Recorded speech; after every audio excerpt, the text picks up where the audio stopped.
nosotros nuestro tercer invitado de la mañana. Óigame, que muchos invitados tenemos durante toda la mañana. El pastor Jesús Rivera. El pastor Jesús Rivera es gerente de 104.1 Redentor. Hace ya 40 años. Óigame, que ha dedicado su vida a lo que son las comunicaciones. Y sin lugar a dudas, Dios ha bendecido la vida del pastor Jesús Rivera, su ministerio dentro de las comunicaciones en todo Puerto Rico y en el planeta. Ha sido una experiencia maravillosa. Contar con el pastor Jesús Rivera en Terto Hablemos es una bendición, porque nos está ayudando a ir tejiendo y a ir trabajando esto del pastor y las comunicaciones, el pastor como comunicador, tú sabes. Y esto ha sido una tarea muy importante que el pastor Jesús Rivera nos ha estado dirigiendo de manera hábil. Y en esta mañana nuevamente le damos la bienvenida. Pastor Jesús Rivera, bienvenido a Terto Hablemos.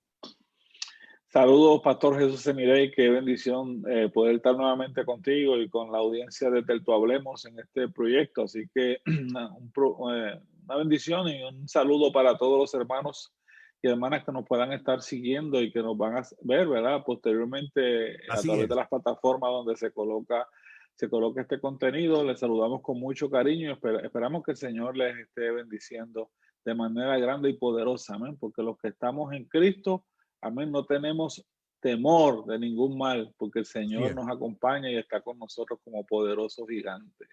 Aleluya. Pastor, qué bueno, aquí, como usted muy bien hablaba en la introducción, hemos estado trabajando un poco, tejiendo un poco, ¿verdad? Partiendo de la premisa, cuando miramos las comunicaciones cristianas, de que el principal comunicador es Dios. Así es. De que Dios se ha comunicado y que si sabemos algo de comunicación o la necesidad que tenemos de comunicarnos o la necesidad que tenemos de comunicar la verdad de Dios, la revelación de Dios, pues lo debemos precisamente a que Dios se ha comunicado y que Dios nos ha dado la instrucción, la encomienda de comunicar la verdad del Evangelio, ¿verdad? Y darla a conocer. La semana pasada precisamente estábamos mirando el tiempo en Azusa Street y ese avivamiento que se dio allí en aquel lugar. Sí. Y una de las cosas que resaltábamos al final es una expresión precisamente de un periodista que Dios permitió que estuviese en ese movimiento para dar a conocer todo lo que sucedió en Azusa y aquello comenzó a fluir a través de todos los Estados Unidos y a través del mundo, a través de la letra y la tinta de este periodista llamado Frank Bederman.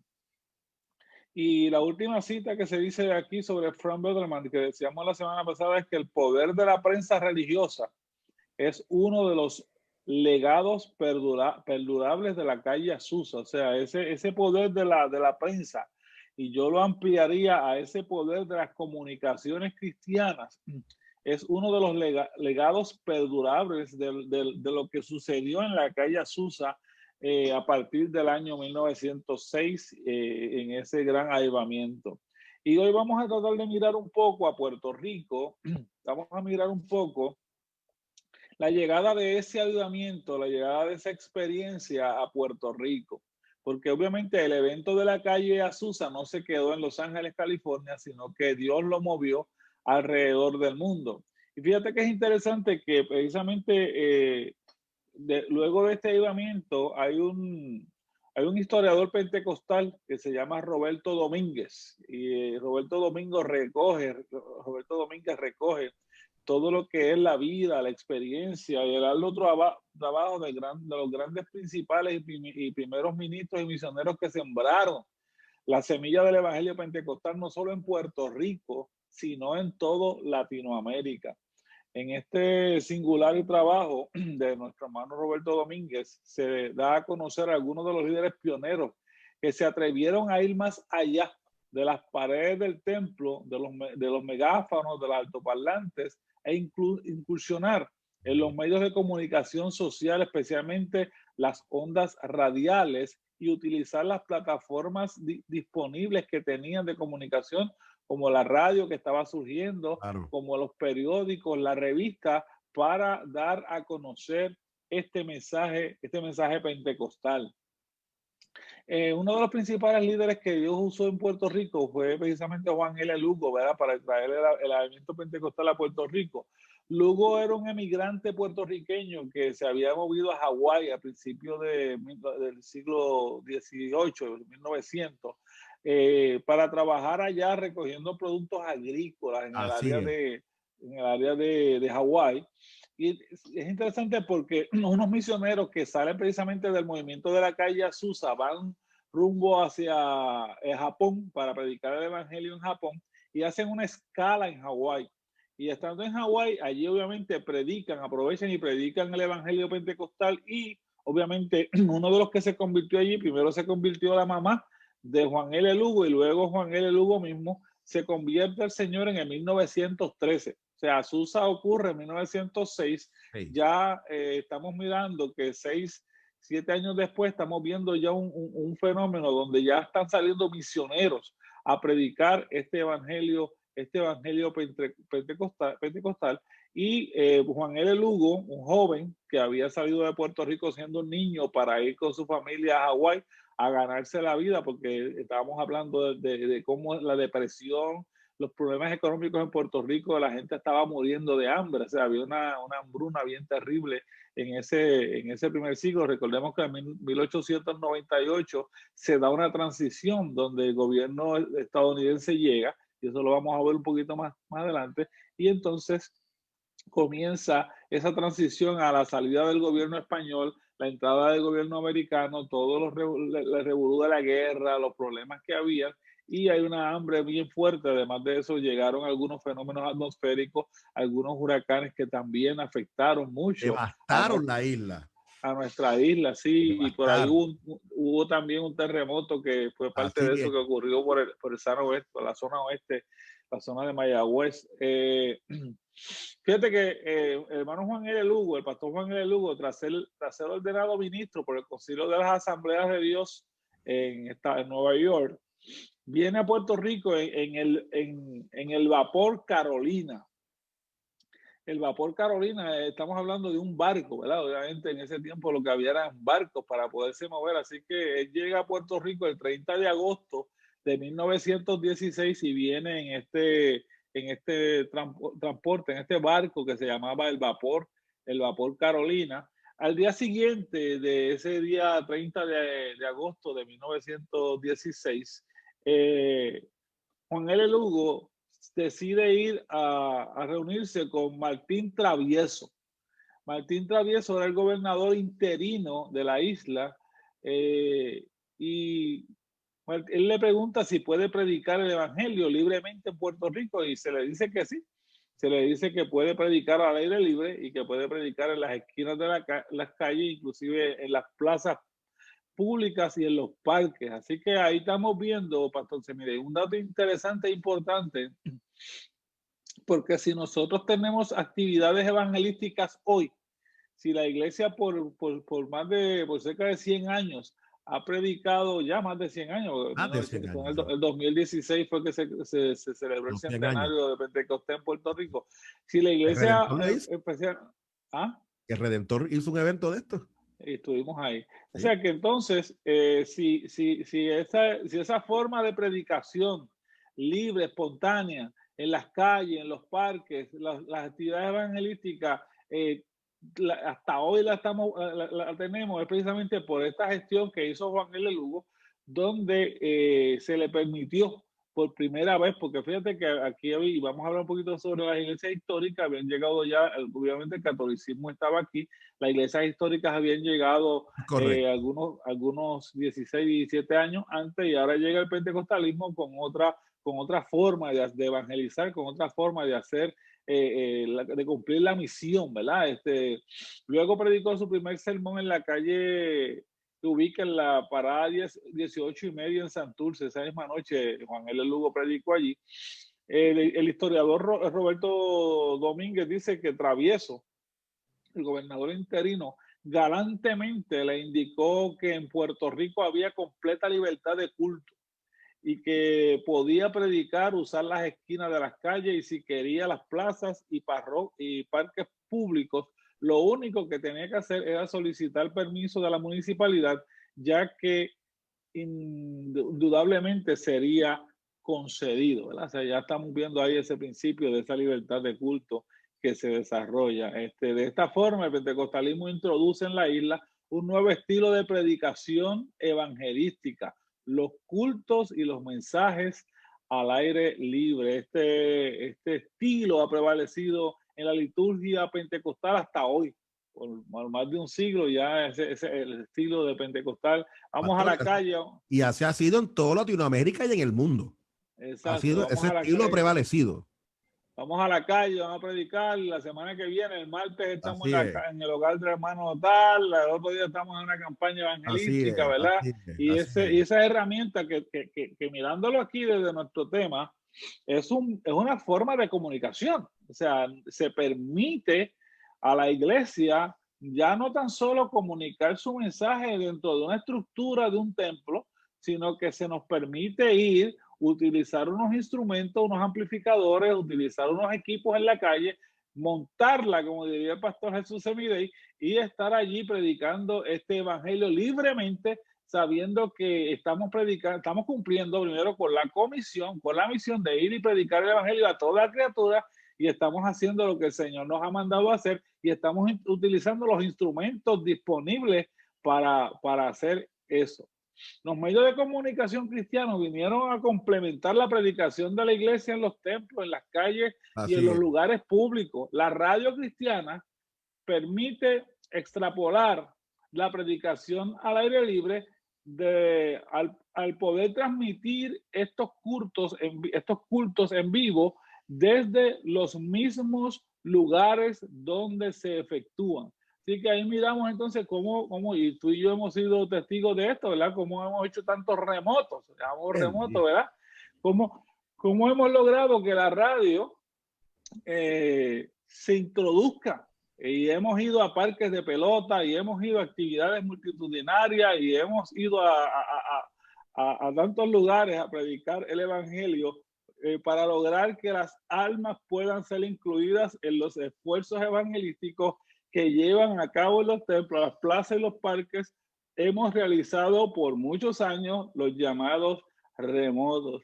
Y si alguien sabe de remoto, yo me estoy riendo mientras leo esta última oración, porque rápido me vino un flashback de una experiencia que yo tuve. Yo le estaba transmitiendo un culto a un evangelista en un sitio bien difícil en el área de Santurce. Y era un evangelista de esos bien fogosos, que iban a todas, tú sabes, bien atrevido, y está predicando, está en el medio de la calle. Entonces está predicando, ¿no? Sobre el nombre de Jesucristo y el poder de Cristo para transformar las vidas y demás. Entonces viene este individuo con dos ruedas de carro, una en cada mano, pasando por el medio de la campaña ahí, con las ruedas de carro. Y entonces viene el que llevaba las ruedas de carro y dice: ¿qué Cristo ni Cristo? Entonces hizo una expresión negativa sobre lo que se estaba predicando, y el evangelista se viró y le dijo: sí, tú necesitas a Cristo, tú mismo, y esas ruedas, hay de quien le robaste esas dos ruedas que llevas ahí. Y le dijo que se había robado esas dos ruedas de carro, y tú necesitas. Y yo, aquí se va a formar ya mismo con este hombre predicando y hablándole directamente a Mira, este señor. pastor, y es interesante lo que usted está presentando. Nuevamente, permítame antes de hacer mi alocución, a los que están allá conectados, denle share a esta transmisión y compártala con otros. Muy importante que otros y otras puedan compartir esta experiencia y conocer lo que estamos hablando. Es interesante porque como el evangelio que ha venido en una progresión en términos de que en el momento en que Jesús envía a los discípulos y a la gente, los envía para que vayan de casa en casa. Y de allá en adelante comienza todo un proceso, y el apóstol Pablo lo vemos tomando viajes, yendo a las iglesias y siendo específico, ¿verdad? Yendo a grupos más específicos. Pero hemos ido viendo la evolución de la comunicación del evangelio, y ahora el evangelio ya no necesariamente tenemos que hacerlo de casa en casa. Ahora podemos hacerlo de que desde nuestras casas salga para el planeta entero. Así que podemos arropar a más gente, se llegue el evangelio a más gente y hemos ido viendo la evolución en términos de la comunicación sin perder la misión. O sea, no hemos perdido el enfoque de la misión. La misión es compartir el evangelio, pero sí hemos visto cómo ha ido evolucionando la experiencia de cómo compartimos el evangelio, pastor. Eso es así, la esencia no se pierde, la esencia, y es interesante porque obviamente estamos compartiendo, primero que todo estamos compartiendo esto parte de un escrito de mi tesis de maestría en la Universidad Teológica del Caribe, la radio cristiana como instrumento de comunicación al servicio de la iglesia. Y cuando estamos citando a este querido hermano historiador Roberto Domínguez, obviamente Roberto Domínguez cuando escribe no tenía la mínima idea de esto que tú y yo estamos haciendo hoy. No tenía la mínima idea de hasta dónde, si Roberto Domínguez volviera a escribir ahora, tendría que ampliar mucho más ¿verdad? Su óptica de hasta dónde el evangelio y el pentecostalismo ha alcanzado los medios de comunicación. Él se quedó en la radio, en la prensa escrita. Nosotros sabemos que cuando llega el internet y todas estas plataformas digitales, esto se ha traspolado de una forma tremenda, tú sabes, y ha llegado, o sea, estamos llegando al mundo. Tú y yo aquí conversando ahora, y como usted muy bien dice, estamos trabajando con la misma comisión, con la misma visión. Y fíjate que lo que hemos estado haciendo hasta ahora es obviamente pinceladas de una historia de cómo en la historia de la iglesia han ocurrido algunas cosas que podemos identificarle, que podamos de allí mirar cómo el proceso de comunicación ha sido importante dentro de ese ambiente. Fíjate que cuando llegamos a Puerto Rico en el día de hoy y vemos a Juan L. Lugo, lo vemos entrando y lo vemos comenzando a utilizar lo que tenía a la mano para proclamar el evangelio.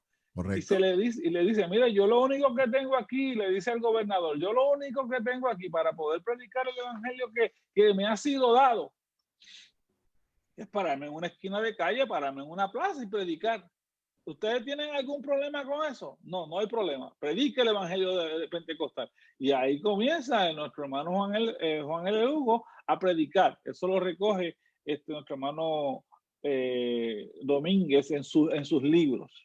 Y entonces, un segundo acontecimiento que queremos destacar es la llegada a Puerto Rico del llamado evangelista azteca, Francisco Olazábal, que fue uno de estos pioneros. Era mexicano, ¿verdad, pastor? Mexicano. Mexicano. Hay gente de México conectada con nosotros que deben saber quién es el evangelista Francisco Olazábal y están ahí conectados ahora mismo con nosotros. Saludos a nuestros queridos oyentes de México que están ahí. Vamos a ver si nos escriben algo por ahí, nos reaccionan. Mira, que posiblemente conozcan quién es el Francisco Olazábal. Sí, tiene que haber, su historia tiene que estar ahí. Otro de esos pioneros que fue nombrado evangelista y se llamó Francisco Olazábal y precisamente le decían el azteca por su descendencia mexicana. Fíjate que para el 1911, con solo 25 años de edad, lo encontramos pastoreando una iglesia metodista hispana en la ciudad del Paso, Texas. Fíjate que estamos hablando de 1911 y Azusa Street se comenzó a dar en 1906. Así que, pero todavía Francisco Olazábal ya estaba predicando, ya conocía el evangelio. Obviamente no estaba dentro de la fila del pentecostalismo, sino que estaba más dentro de las filas metodistas, ¿verdad? Y entonces estaba pastoreando una iglesia metodista. Y según nos narra el historiador Domínguez, en el 1914, Olazábal fue nombrado al completo ministerio por la Iglesia Metodista Episcopal y en ese mismo año se casó con quien fue su esposa, la hermana Macaria Orozco.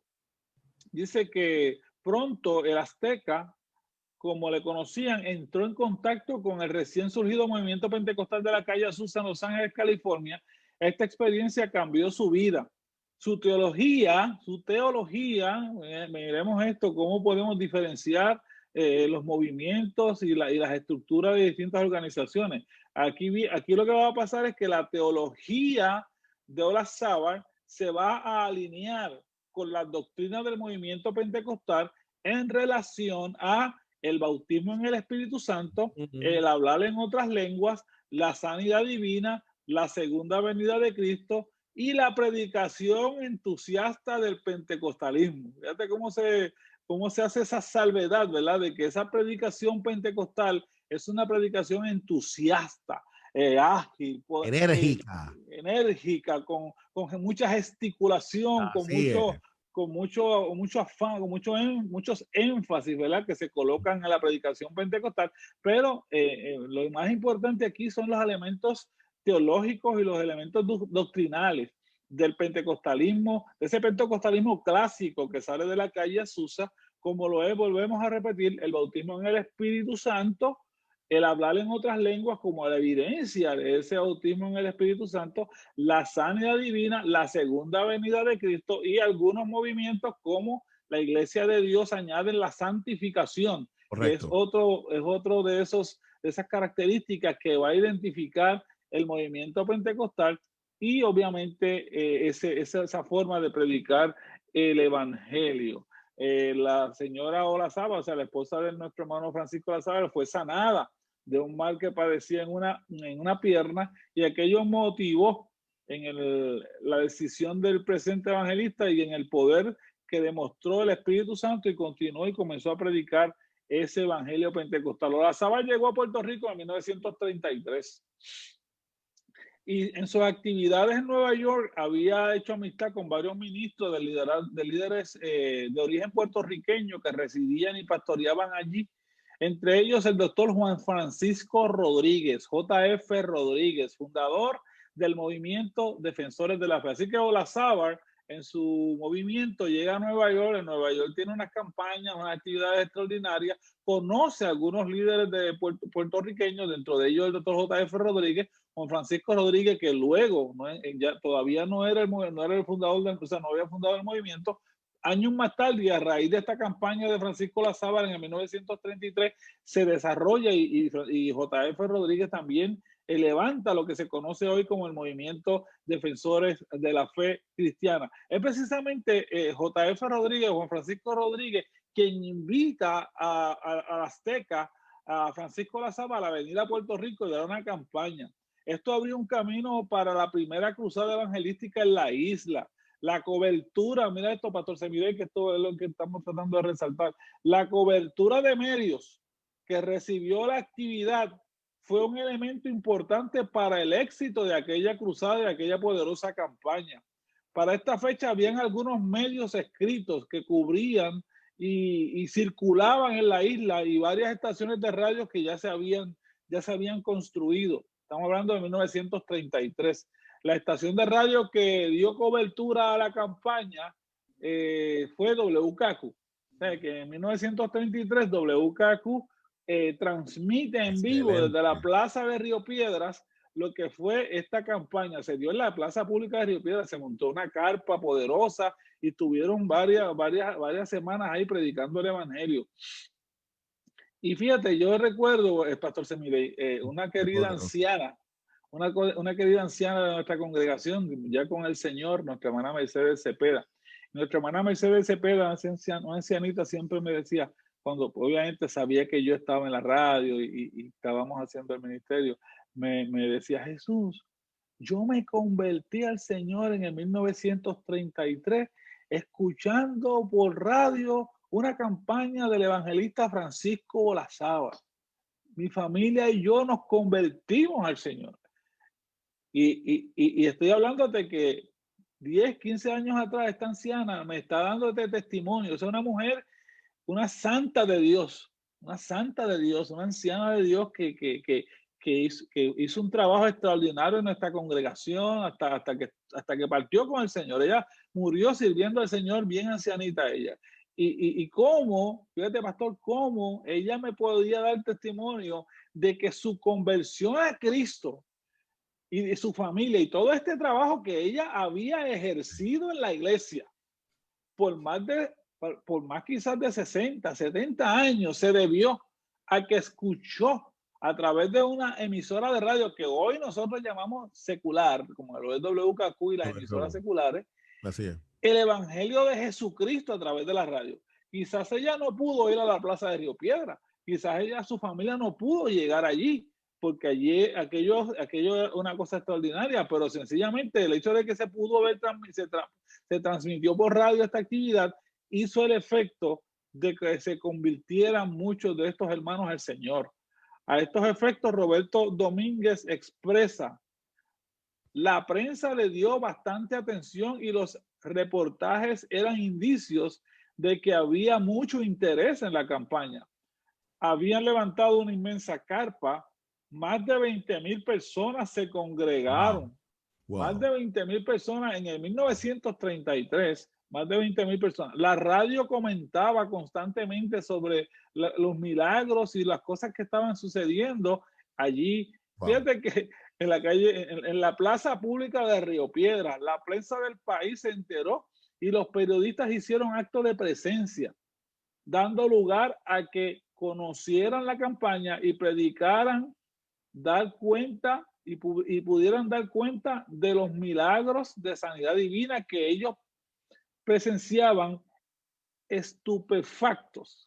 O sea, los propios periodistas, las comunicaciones que Dios, fíjate que en la calle Azusa Dios usó un periodista. Y allí eso permitió que el evangelio pentecostal de la calle Azusa explotara por toda la nación norteamericana. Llega en 1933, y de hecho antes de eso ya estaban los pentecostales, eso lo vamos a dar para la próxima semana para mirar ese inicio de las comunicaciones cristianas con las revistas de la iglesia pentecostal. Correcto. Pero fíjate que la importancia de los medios de comunicación y la importancia de que cómo Dios se introduce y cómo Dios permite que estos medios estén a la disposición del evangelio. Cuando surge este avivamiento, de hecho, de este avivamiento, también lo vamos a ver la próxima semana, si Dios lo permite, de este avivamiento de 1933, allí participó Herminio Narváez Padre. Y los discípulos de Cristo, el concilio de la iglesia de discípulos de Cristo, tuvo también una participación muy activa en este avivamiento que surge a raíz de esta cruzada de Francisco Olazábal. Y las iglesias discípulos de Cristo reciben también un impacto poderoso de lo que fue el mover del Espíritu Santo dentro de lo que son el concilio de las iglesias discípulos de Cristo en Puerto Rico, que se desarrolla y trabaja. Esto es nuestra intención, destacar los desafíos y oportunidades de los medios de comunicación en el contexto de la iglesia puertorriqueña. La cobertura radial y mediática que recibió esta actividad evangelística en el año 1933 obtuvo un efecto impresionante en el ámbito cristiano de la época como resultado directo de la difusión masiva de esta campaña. Muchas iglesias, concilios y organizaciones eclesiales recibieron un poderoso impacto para sus ejecutorias posteriores. Movimientos conciliares surgieron como resultado de esta cruzada. Y lo vamos a dejar ahí entonces para continuar la próxima semana con este tema. Es interesante porque cuando yo te escucho y de verdad que es interesantísimo lo que estás presentando, esos elementos históricos me fascinan. Puedo ver la importancia que todavía continúa haciendo los medios de comunicación hoy. Aunque se han añadido otras cosas como las redes sociales, lo que estamos haciendo ahora mismo, pero la radio sigue siendo todavía el medio de comunicación más seguro actualmente. ¿Por qué? Porque por ejemplo, si se va la luz y se van las antenas de lo que tiran la señal para la internet y toda la cosa, nos quedamos, no hay transmisión, pero la radio puede seguir funcionando. Porque sus equipos y sus formas tienen la capacidad de poder continuar trabajando, ya sea obviamente con generadores de electricidad, pero ciertamente pueden conectar y de alguna manera lanzan. De hecho, en el huracán María, una de las emisoras, parece que fue una o dos emisoras que estuvieron al aire por un montón de tiempo. Una de esas fue Radio Redentor, sí, que estuvieron operando en el huracán María, que ha sido el desastre posiblemente más terrible que hemos pasado en este país. La radio estuvieron enviando un mensaje de esperanza. Ahí comunicaban las noticias, lo que estaba sucediendo. montones de nosotros nos enterábamos de lo que pasaba a través de la frecuencia de Radio Redentor. Eso fue interesante. Sí, de hecho, el transmisor se prendió al otro día así es. Del huracán. Y quizás, Pastor Semidey, resaltando lo que el Redentor hizo en ese momento y continuamos haciendo, nosotros tenemos una línea de pensamiento, ¿verdad? Una misión, y nos gusta más trabajar el área emocional, espiritual de la gente, o sea, ser una alternativa, porque emisoras haciendo noticias, comunicando desastres, comunicando cosas negativas, muchas están haciendo eso.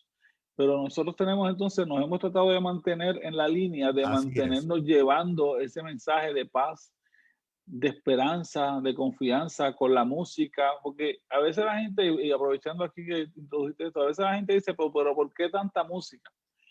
Pero fíjese que cuando usted se pone a escuchar atentamente la música que escogemos y que se coloque en Redentor, es una música que tiene un mensaje, que tiene un contenido. O sea, los himnos, las canciones, lo que se coloca en Redentor no es, o sea, no se va a un lugar y se saca una canción y se coloca sin estudiar el contenido, la letra, lo que dice, cómo puede beneficiar a nuestra audiencia, cómo puede edificarnos.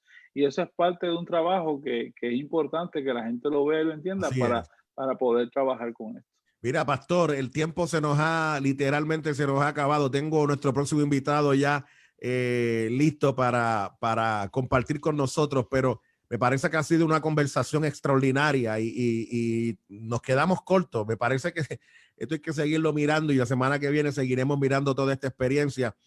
Pero antes de irnos, pastor, ¿cómo la gente puede comunicarse contigo y conectar con tu ministerio? Porque ciertamente Dios está bendiciendo Redentor. Aprovecho para decirles, la próxima semana,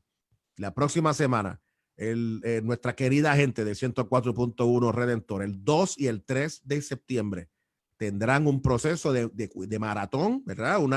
Un proceso donde se quiere llegar al corazón de este pueblo para continuar ayudando y apoyando este poderoso ministerio que por 40 y tantos años ha estado siendo de bendición para Puerto Rico. Así que desde ahora lo comparto con ustedes. Si en tu corazón está el amor hacia las comunicaciones, yo te invito para que tú puedas bendecir la vida de 104.1 Redentor. Pastor. Gracias, Pastor Semidey. 787-751-1310 es nuestro cuadro en Redentor. 787-751-1310 y mi correo electrónico jrivera104@gmail.com. jrivera104@gmail.com. Estamos para servirle. Dios les bendiga mucho. Un abrazo, pastor. Que la paz del Señor sea contigo y con todos los tuyos y que Dios siga bendiciendo la vida de 104.1 Redentor y del pastor Jesús Rivera. Un abrazo. Amén. Gracias, pastor. A la gloria de nuestro Señor.